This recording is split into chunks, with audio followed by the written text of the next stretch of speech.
Okay, last but not least, we have Lihi Pinto Fryman, who's going to be talking about sight. And this is, I spoke with Lihi before we got started, so I have to say that what I loved about this is that you recognized a problem, you built a product that now is changing the way shoppers engage with retailers, and retailers engage with their shoppers, which is even more important.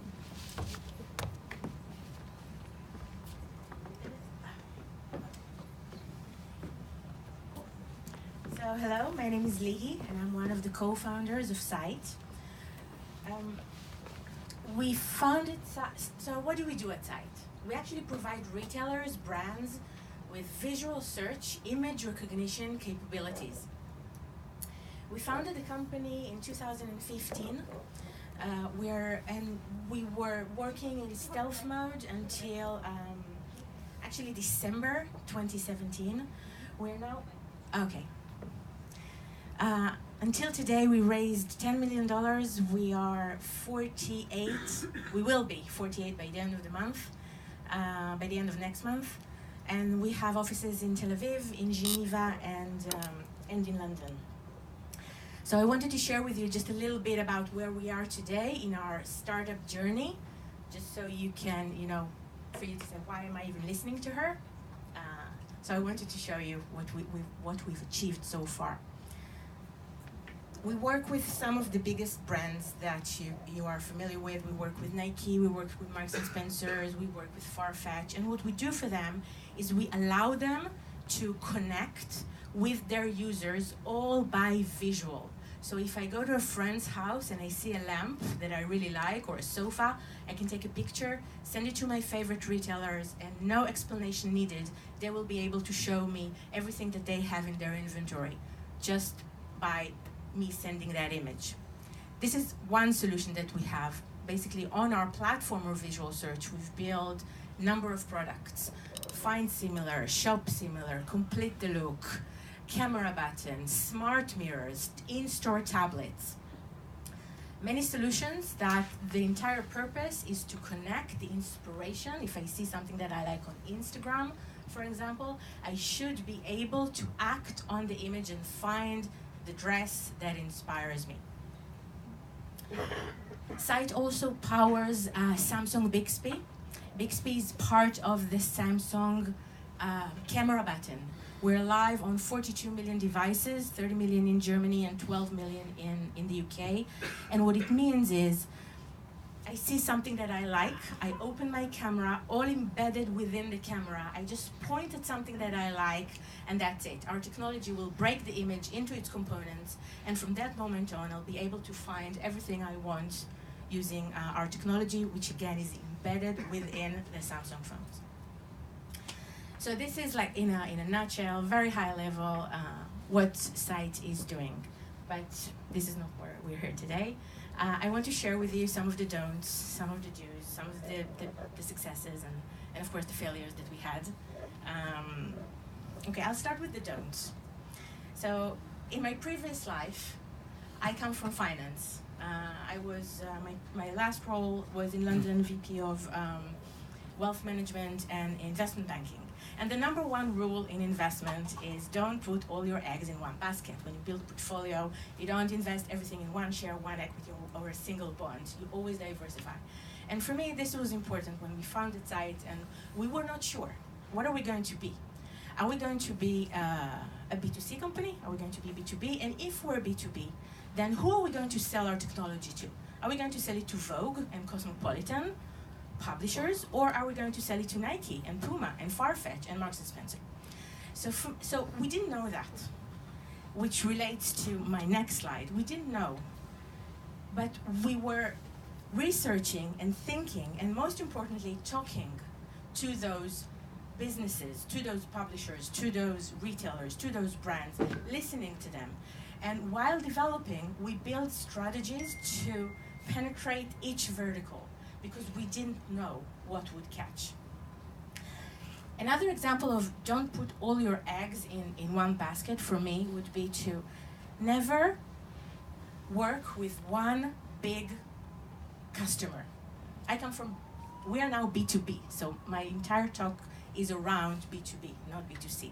So it doesn't matter how amazing the company that you're going to work with is. It can be Walmart, it can be Procter & Gamble, doesn't matter. Never focus on one customer, because what can happen then is for them to, they're big companies, it takes time with them, you can do a great POC, you can think it's great, but after 18 months, when you run out of money, suddenly they're choosing to work with IBM because no one got fired for working with IBM. So my suggestion would be, if you have an opportunity to work with a giant, that's absolutely great, but don't forget to take another 3 smaller ones and be obsessed about it, that you're not just following one retailer or one customer, and you have a plan B. The second don't for me is, don't ever assume you know anything. It really relates to what you said earlier. We know nothing. We're developing, we are in love with our product, we think it's a game changer, but we don't know. We have to be super humble.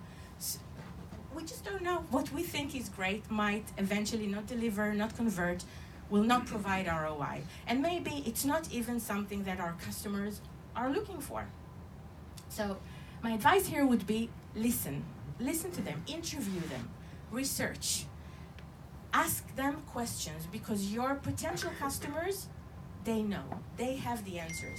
You might have the ability to develop something clever for them, but they know, usually, they know what they want. My other don't would be, don't be afraid to make mistakes. Just recover really quickly. I'll give you an example.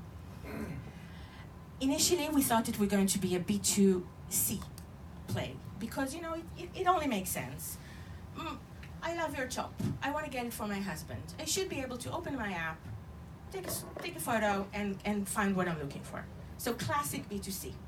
So we were very excited. I spent a lot of money on a beautiful video that is now archived.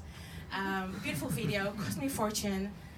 Top models from Israel, top producers for that B2C app.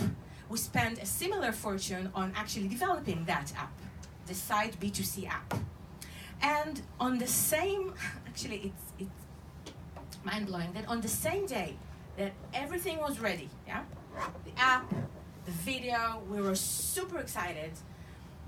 Same day, we got approached by someone who came to our office, like physically, and said, hello, I represent Kim Kardashian, and we have built an app that Kim Kardashian will be the ambassador of, and that app will be the Shazam of fashion. Will you help us with the technology behind it?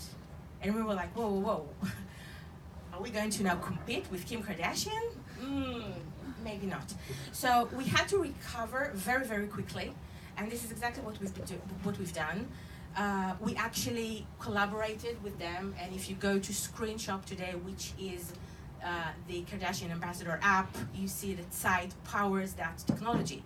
So and that relates to my previous slide, because we didn't put all our baskets in all our eggs in one basket. We realized that this is now an opportunity for us, because if we sell our technology to them, there might be other apps that will search for visual search technology to power their app, and maybe there will be another influencer attached to it. My other don't would be never, never, never slow down. It's very easy, if things are going well, and you find something, and you have a technology, and it's working great, and you have customers that enjoy it, you can now sit and relax, right? Go to the spa. No. You were talking about work-life balance. I need to learn about this, because I'm not there yet.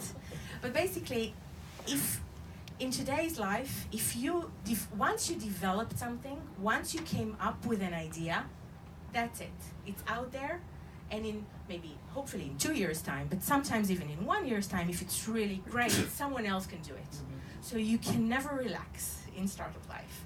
It's like in מבצע סבתא, you know that saying, right? אתה מתחיל, you start as strong as you can, and then gradually you accelerate. So this is my, don't ever slow down. My do's would be, everyone talks about product market fit. It's super, super important. But I want to talk about go-to-market fit. Because once you found that product market fit, now it's a question of duplicating it and finding the right market for it. Because if we would not focus on the right segments in our go-to-market strategy, we would fail.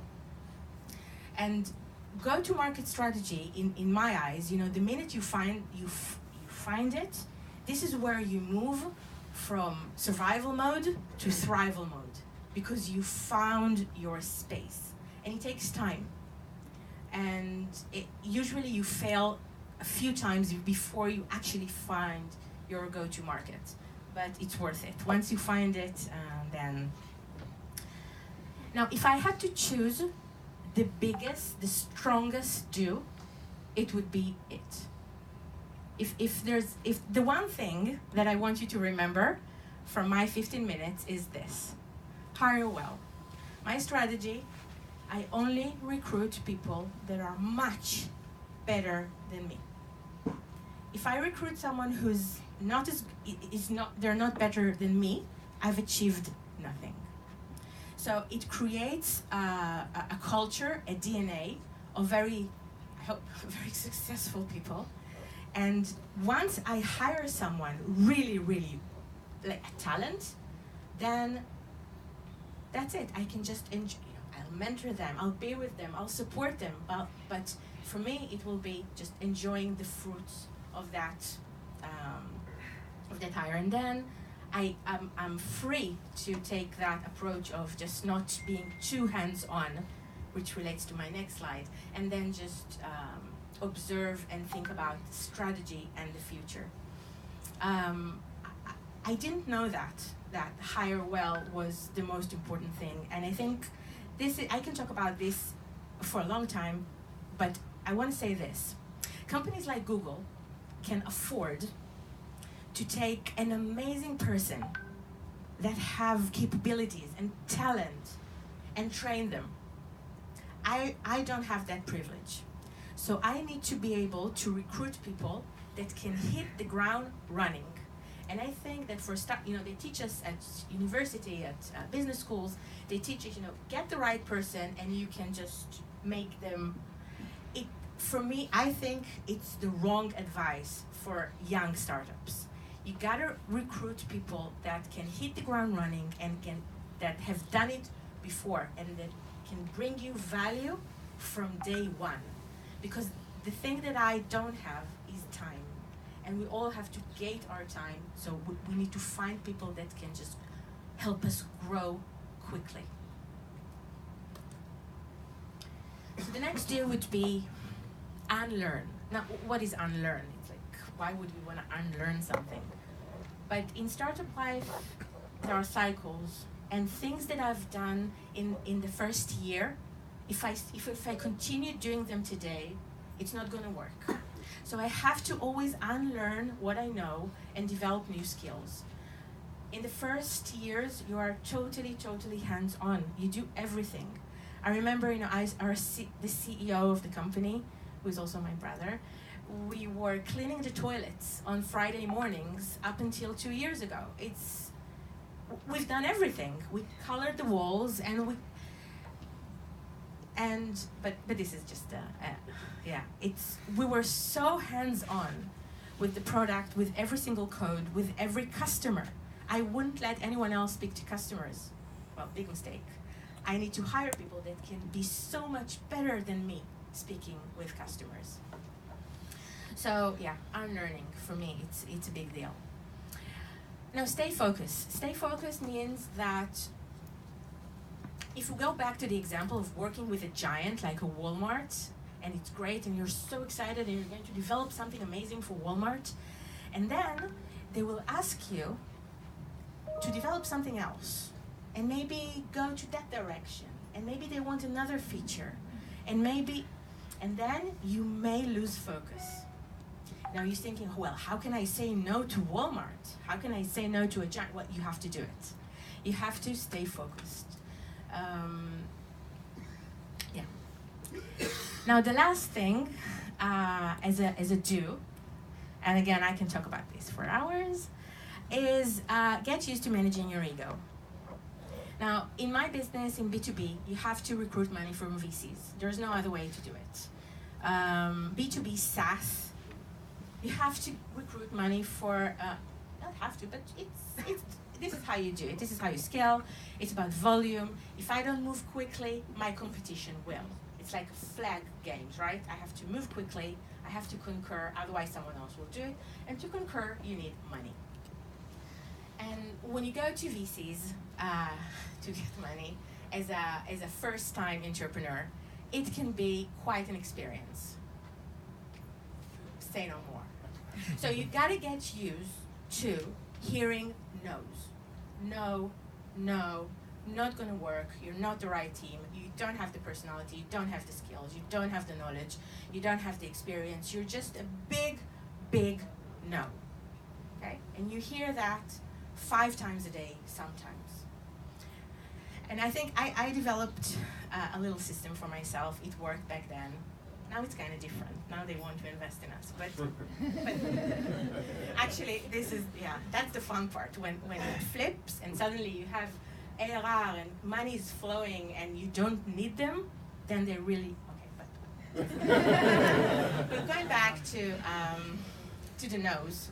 So what worked for me is I used to hear the no, it would hurt me, and they would have all the right reasons why not to invest in us. All the right reasons. Some of them were more aggressive about it, some were more polite, mostly aggressive. And then I would say to myself, in the lift, I would go down the lift and say to myself, I feel really bad. I feel lousy. But actually, I feel bad for them. And that's it, and I faked it until I made it. So that's my advice to you. And the last one would be enjoy. Try to enjoy it. It's really hard. And remember that it's worth it. And if it's successful, then, it's a dream that comes true. And the last tip that I have, it's a very personal thing, but do good to others, and donation for me is something really, really important.